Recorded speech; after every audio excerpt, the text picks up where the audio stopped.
ओम शांति। मम्मा के अव्यक्ति मास में हम मम्मा की कई विशेषताएं जान रहे हैं व कई दीदी दादियों का मम्मा के साथ का अनुभव जान रहे हैं। आज के वीडियो में हम ब्रह्मा कुमारी दादी प्रकाशमणि जी का मम्मा के साथ का अनुभव जानेंगे। ब्रह्मा कुमारी दादी प्रकाशमणि जी मातेश्वरी जगदम्बा सरस्वती जी के साथ जुड़े अपने अनुभवों को इस तरह कहती हैं। मम्मा की प्रारंभिक शिक्षा मुंबई से प्रारंभ हुई, क्योंकि मम्मा के लौकिक पिता मुंबई में रहते थे। मम्मा ने पढ़ाई अंग्रेजी में पढ़ी थी। मम्मा गुजराती और गुरुमुखी भी लिखना पढ़ना जानती थी।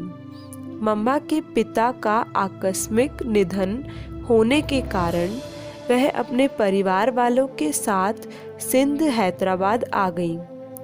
मम्मा अब यहाँ आई। उस समय के हिसाब से हैदराबाद सिंध की लड़की इतनी मॉडर्न आधुनिक हो, यह एक मिसाल थी। उस समय सिंध की लड़कियाँ ऐसे मॉडर्न नहीं होती थीं। मम्मा गाने में बहुत होशियार थी। मम्मा की आवाज़ बहुत मीठी थी, जैसे गायकों की होती है। मम्मा जितना गाने में प्रवीण थी, उतना ही डांस में भी होशियार थी, उतना ही पढ़ाई में भी और स्कूल के अन्य सभी कार्यों में होशियार थी। पहली मुलाकात। पहली बार मैंने मम्मा को स्कूल के एक फंक्शन में देखा था। उसी फंक्शन में मम्मा ने ट्विंकल ट्विंकल लिटिल स्टार गीत पर डांस किया था।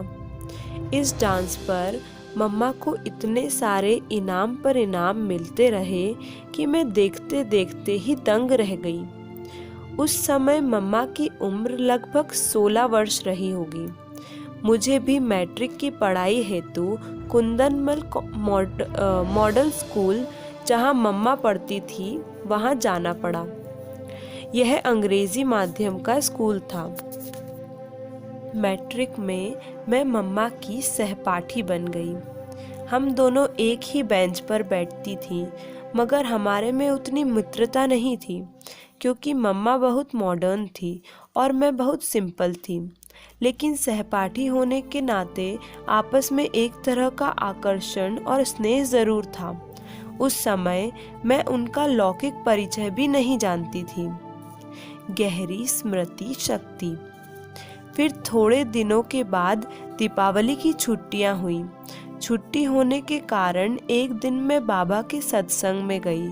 उस समय बाबा का सत्संग शुरू हुए करीब 1.5-2 मास ही हुए होंगे। उन्हीं दिनों मैं मम्मा भी सत्संग में आई। जब हम आपस में मिली तो हमने भी उनसे कहा कि यहाँ बहुत अच्छा सत्संग चलता है, आप भी रोज जाओ। हम भी रोज आते हैं। इसके बाद मम्मा प्रतिदिन सत्संग में आने लगी। मम्मा शुरू से ही बहुत होशियार, दूरांदेशी तथा अच्छी स्मृति वाली थी। मम्मा की स्मरण शक्ति इतनी तेज थी कि एक बार सुना और बुद्धि में छप गया। बाबा की एक पॉइंट सुनी, वह छप गई और उसके 10 राज निकाल देती थी और हम सबको ज्ञान की गहराई में ले जाती थी। राज में राज खोलती जाती थी। बाबा की एक पॉइंट पर मम्मा 1 घंटे तक बोल सकती थी। इतनी ज्ञान की गहराई थी उनमें। मम्मा ने अपने जीवन में एक बार भी नहीं कहा कि मैं इसको भूल गई। हाँ, शायद आपने मेरे से कहा था, हाँ याद आया, मुझे कहा था, ऐसा कभी नहीं कहा। इतनी अगाध स्मरण शक्ति की स्वामिनी थी मातेश्वरी जगदम्बा। ममता से पूर्ण भी और ममता से परे भी। मम्मा सचमुच सबको इतना प्यार देती थी कि सभी प्यार से ओतप्रोत हो जाते थे। वैसे तो यज्ञ में मम्मा मेरे साथ सखी रूप में रहती थी, चलती थी और व्यवहार करती थी। फिर भी संबंध में हम बिल्कुल माँ बेटी जैसे ही रहती थी।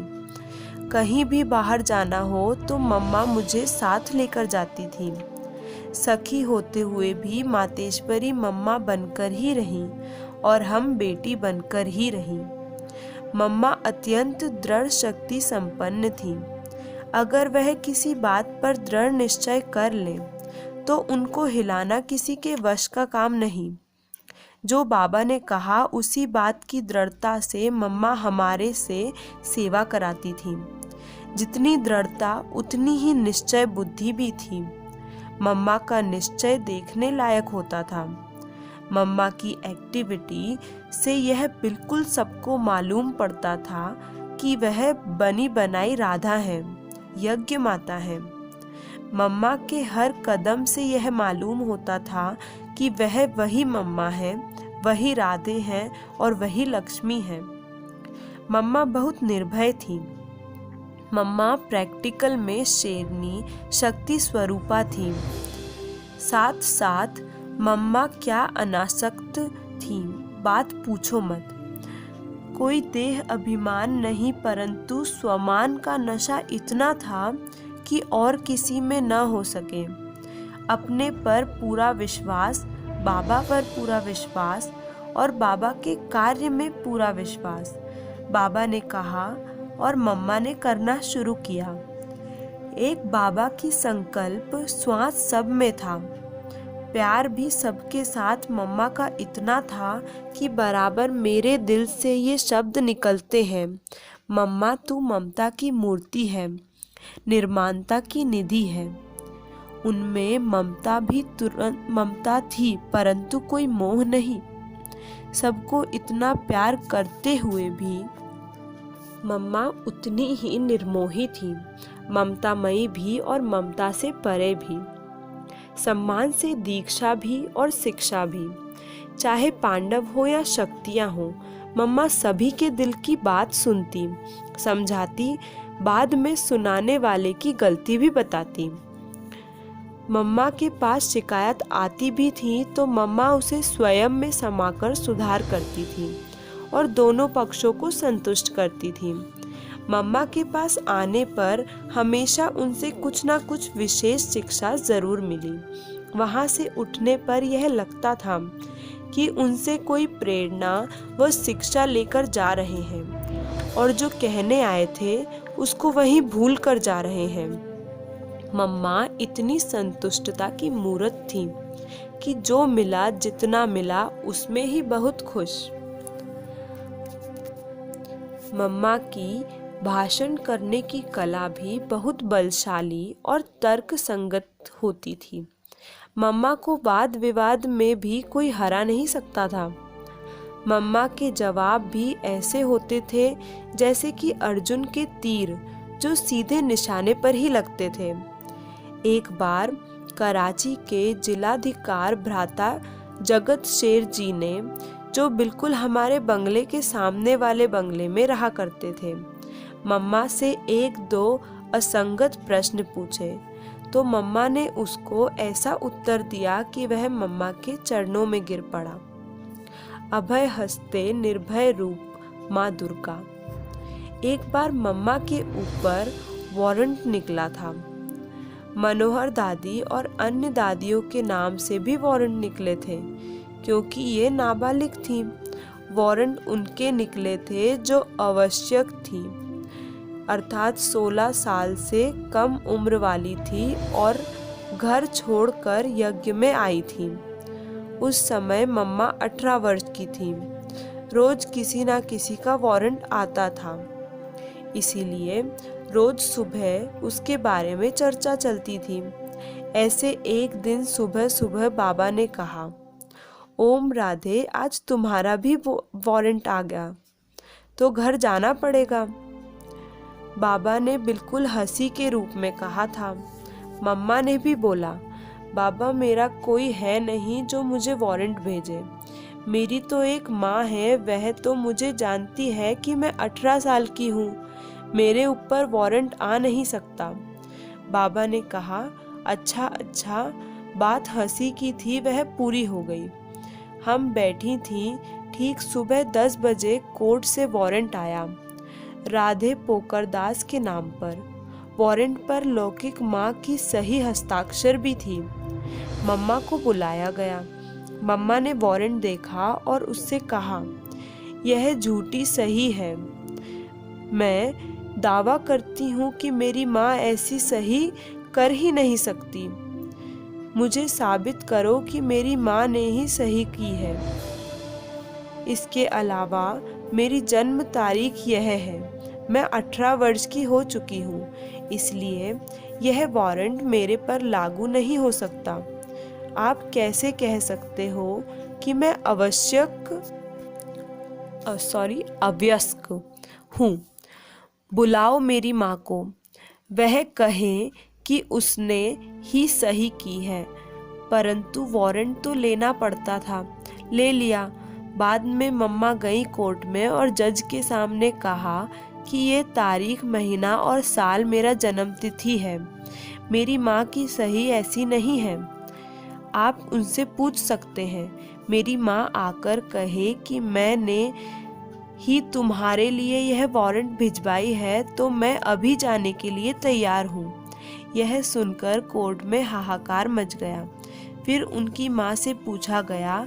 वह बोली, मुझे पता ही नहीं है, मेरे से किसी ने नहीं कहा, मैंने सही की ही नहीं। जज फीका पड़ गया। फिर कोर्ट में बाइज्जत कार में मम्मा को वापस भेजा गया। मम्मा ने कोर्ट में जज से कहा था, आप ऐसे ही महिलाओं को कोर्ट में बुलाते हो। मम्मा की वाणी में इतनी ताकत और निडरता थी जो जज को चुप रहना पड़ा। मम्मा निर्भय थी, घबराती नहीं थी, अडिग थी, निश्चय बुद्धि थी, स्पष्ट जवाब देती थी। इस प्रकार मम्मा माँ दुर्गा थी, मर्यादा युक्त तथा सभ्यायुक्त। मम्मा बाबा की इतनी इज्जत करती थी कि बाबा के प्रति किसी से भी ऐसे वैसे साधारण शब्द भी नहीं सुन सकती थी। एक बार की बात है, हम बाबा के साथ खेल कर आई थी। तब मैं मम्मा से बोली, मम्मा हमने आज बाबा को जीत लिया। तो मम्मा कहती हैं, चुप, ऐसा कहा जाता है क्या कि मैंने बाबा को जीत लिया? फिर हम कहते थे, हाँ मम्मा, सच में बाबा को जीता है। तब मम्मा कहती, भले तुम जीते हो, लेकिन ऐसे थोड़े ही कहा जाता है कि मैंने बाबा को जीता है। तुमने खेल को जीता है, बाबा को नहीं। इसीलिए ऐसे बोलो कि मैंने खेल जीता है। मम्मा हर शब्द का यथार्थ अर्थ बताकर उसको ठीक रूप से इस्तेमाल करने के लिए कहती थी। मम्मा हर बात में मर्यादा युक्त, सभ्यायुक्त रहती थी।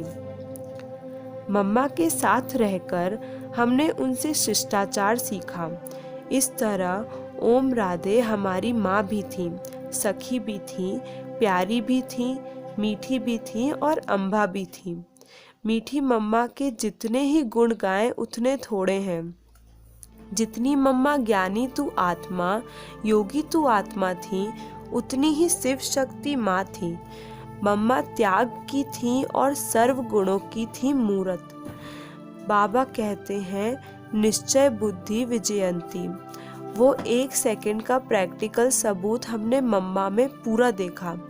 मम्मा को बाबा ने देखा या बाबा को मम्मा ने देखा, लेकिन बाबा ने कहा, ओ राधे, तुम अनुराधे हो, जगदम्बा हो। जबकि मम्मा सामने ही आई थी और बाबा ने कहा, ओ राधे, तुम ओम राधे हो। हे ओम राधे, तुम जगत अम्बा हो, सबकी माँ हो। मम्मा के आने से ही बाबा ने उनकी सारी जन्म पत्री ऐसे सुनाई कि हम भी देखते रह गए। हमने भी प्रैक्टिकल में देखा कि मम्मा ने भी उसी निश्चय से उस बात को स्वीकार किया, पुरुषार्थ किया और उसी प्रकार बन गई। वीणा वादिनी माँ सरस्वती ज्ञान की वीणा इतना मधुर सुनाती थी कि सुनने वाले का मन हर्षित होता था। ज्ञान की देवी सरस्वती की मुरली राज भरी और गहराई भरी होती थी। मम्मा निर्भय दुर्गा माँ थी, शक्ति माँ थी। मम्मा आने से ही सिद्ध हुई, जो बाबा कहता है, विजय माला का मेरुदाना। आने से ही लगा मम्मा सर्व गुणों की खान है, सर्व गुणों रूपी मालाओं से सुशोभित। हम आदि से मम्मा के अंग संग रही हूँ, चाहे ओम मंडली में, चाहे ओम निवास में, चाहे कुंज भवन में। मम्मा में हमने यह देखा है कि सामने कोई भी आए, किसी भाव से भी आए, मम्मा की दृष्टि पड़ते ही वह चरणों में झुक जाता था।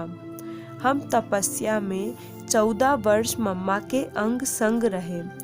रोज अमृत वेले 2 बजे बिस्तर छोड़ती थी और कुर्सी पर बैठ योग करती थी। यह मम्मा की नियमित चर्या थी। मम्मा हमें सब प्रकार की कर्मणा सेवा साथ में बैठकर सिखाती थी। चाहे अनाज साफ करते थे, चाहे सब्जी काटते थे, मम्मा सबसे पहले आकर बैठती थी और कैसे साफ करें और काटे वो भी सिखाती थी। निमंत्रण पर यज्ञ से पहली बार मम्मा सेवा में कानपुर के लिए आई थी। उस समय मैं दिल्ली में थी। बाबा ने मुझे तार भेजा कि मम्मा के साथ तुम भी कानपुर जाओ। इस तरह एक नहीं, मम्मा के साथ कई टूर अर्थात सेवा यात्रा पर बाबा ने मुझे भेजा। कहते हैं कि गुणों की माला 36 गुणों की होती है। उन सब 36 गुणों में मम्मा नंबर 1 थी। वैसे देखें तो मम्मा से भी बड़ी बहनें थीं, परंतु उन सब के साथ मम्मा सखी बनकर रहती थी और माँ बनकर भी रहती थी। माँ की याद दिलाते हैं मधुबन के अंगूर। बाबा के बगीचे में जो अंगूर का पौधा है, उसका पहला पहला फल 23 जून 1965 को तैयार हो गया था। बाबा ने मम्मा को कहा, बच्चों को अंगूर खिलाओ। जून 24 सुबह मुरली क्लास के बाद 9 बजे का समय था। जो भी उस समय मधुबन में था, सबको 2-2 दाना अंगूर खिलाया था मम्मा ने। यह अंगूर यादगार है मम्मा का। एक सवाल तो सभी के दिलों में आता ही है कि आखिर मम्मा है कहाँ। बाबा ने मम्मा को कहाँ छिपा कर रखा है, परंतु इस सवाल का जवाब तो बाबा ही जाने। बाबा आपकी गत मत आप ही जाने। इस बात को अभी तक बाबा ने गुप्त रखा है। कहीं तो है मम्मा। अच्छा, ओम शांति। ऐसे और वीडियो सुनने के लिए चैनल को सब्सक्राइब करें।